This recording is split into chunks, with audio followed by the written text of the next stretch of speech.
Promise, and I'm not the only one who loves Kim Promise. Ian Walker is the British High Commissioner to Ghana, and he joins us in the studio. He loves Kim Promise as well. I was hoping you would dance to the yeah. I'm always dancing. But you love Kim Promise. Oh yeah, he's good. I do enjoy a bit of King Promise. Gets the day going. It's going well. But welcome. I mean, Ian Walker is the British High Commissioner to Ghana. We'll be discussing elections. I'm sure you know that 12 days to the general elections. This is your election command center. We have such a beautiful relationship with Britain, and they give us a lot of support here and there. But during elections, the support is very visible, and so we want to know what the support is this time around. Are the observers here in Ghana? How many do we have?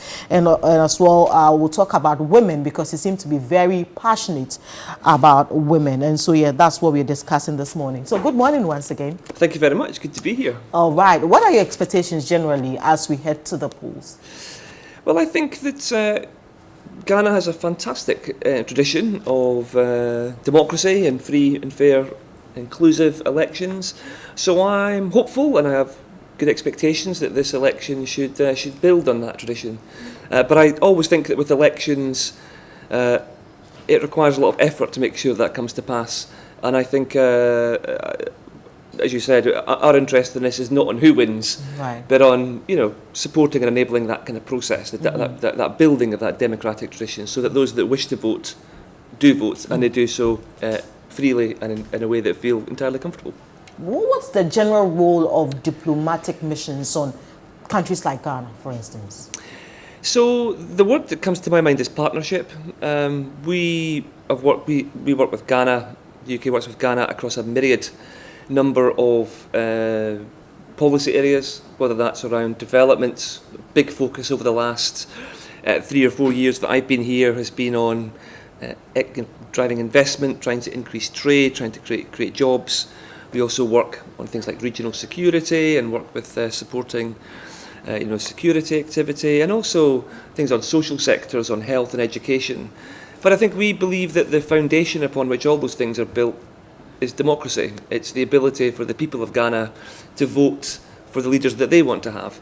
And we, in this instance, as it comes to this point in time, we look to work and support those civil society organisations, those institutions to support the deepening of those democratic traditions, so that people of Ghana have the leaders that they want. In what form does the support come, for instance, especially for Ghana as we stand? In what form? So we provided funding to Star Ghana, would be one of our main organisations that we fund, and through Star Ghana, they then support a number of civil society organisations, media organisations. So, for example, just on Friday I was in Kumasi, and I met with some Zongo leaders of the Zongo community, and really it was brilliant. It was really inspiring. It was great to see the work that they're doing, that is encouraging the youth about A, what voting means, and B, a big kind of focus on making sure that questions around electoral violence and vigilantism they're often the victims of it, and I think trying to educate those people to say, here's the consequence if this comes to pass. Peace and inclusion is really what matters. And I think listening to those leaders talking, it's clear that there's a real desire for that to continue, and I'm really pleased that we can support that activity and support that outreach work. But that's really great. So let's look at this year. I know because of COVID, we're trying to manage the numbers that we are bringing into the country. But how many observers do we have from UK? So we will be providing about 100 observers, working very closely with our colleagues, Australian colleagues, Canadian colleagues, and also linking up with the EU and other international missions. But really importantly, we're doing that with and through the Electoral Commission and with other kind of partners. So I think it's about, we'll provide, as I said, 100 people, which is important. But I think it's the importance of how we work together around this whole agenda. It seems to me that we're not swimming against the tide. We know that everyone I speak to talks about how they want to be able to express themselves through their kind of democratic franchise fairly, without any fear, And I think that we've got to just make sure that we push hard on that and make sure that comes to pass. I mean, with the observations over the years, do you think Ghanaians vote based on issues or just party lines? Well, you should tell me. I mean, I think I think like every country, it's a mix of things, isn't it? You know, I think that obviously every country is different, but if I compare Ghana to the UK, there are certain seats, there are certain areas that will always vote certain ways, and the challenge for each party in those areas is about encouraging the votes to come out. In other areas, it's kind of closer, and often will depend on a range of things. Certainly, perhaps on issues, perhaps on the attention that's given to them by their local candidates. Right. So I think it's a myriad number of things. But I think in Ghana, the fact that the election is, may or may not be close, I don't know, but no one can predict the exact outcome, is a good thing, right? That's what democracy is. Yes. So we can't. I don't think we should be kind of too critical when we think that, who will win. I think that's what democracy is, and it's for the people to decide.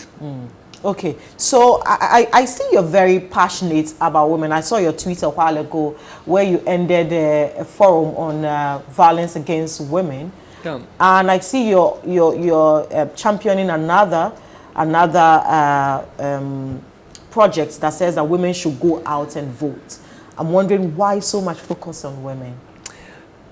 Because I think that there are a number of biases across society, and I think that it's not just for women to promote the role of women in society. I think you need men to be encouraging that too, and I say that because when you look at the number of candidates, I think there are 13% of the candidates are women.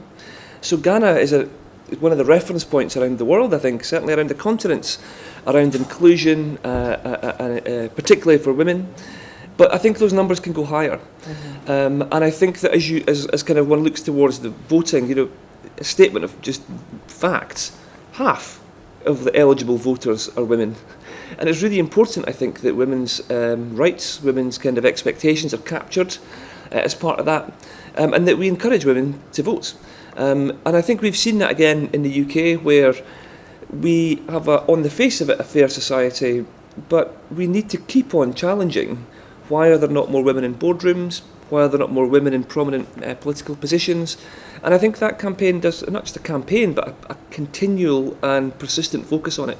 And I think as we come towards an election, this is not just about women, but definitely about women, and certainly about other perhaps underrepresented voices.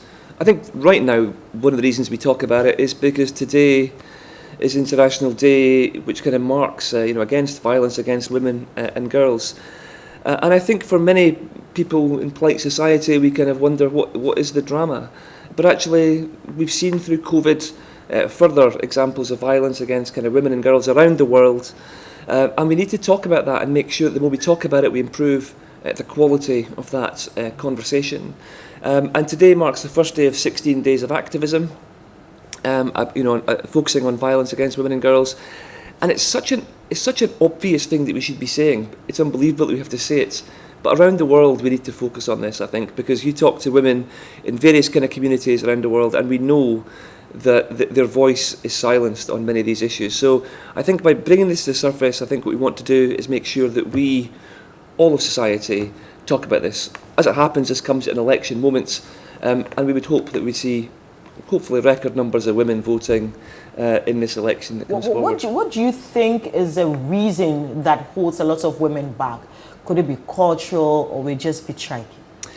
So I think there's a number of reasons, right? I mean, I think if you look at just kind of recent history, and again, I talk about the kind of world more broadly here, it's nearly always been men that have been in positions of power. And that creates a certain number of biases, a certain number of unseen biases. And I think that until we kind of challenge that, until we kind of see that, we want more women to be, as I said, in boardrooms, not because of we want percentages to match, but because actually the quality of companies' performance enhances significantly as a consequence. We see at school, the attainment of girls at school often exceeds boys in early years and then starts to kind of tail off. Why is that? Are we sure we are kind of understanding the dynamics of that are girls being given the right kind of level of opportunity. So I think that for me, you know, a country's development, a country's potential is unleashed when you give everyone those opportunities, and that's why I think we focus on that so much.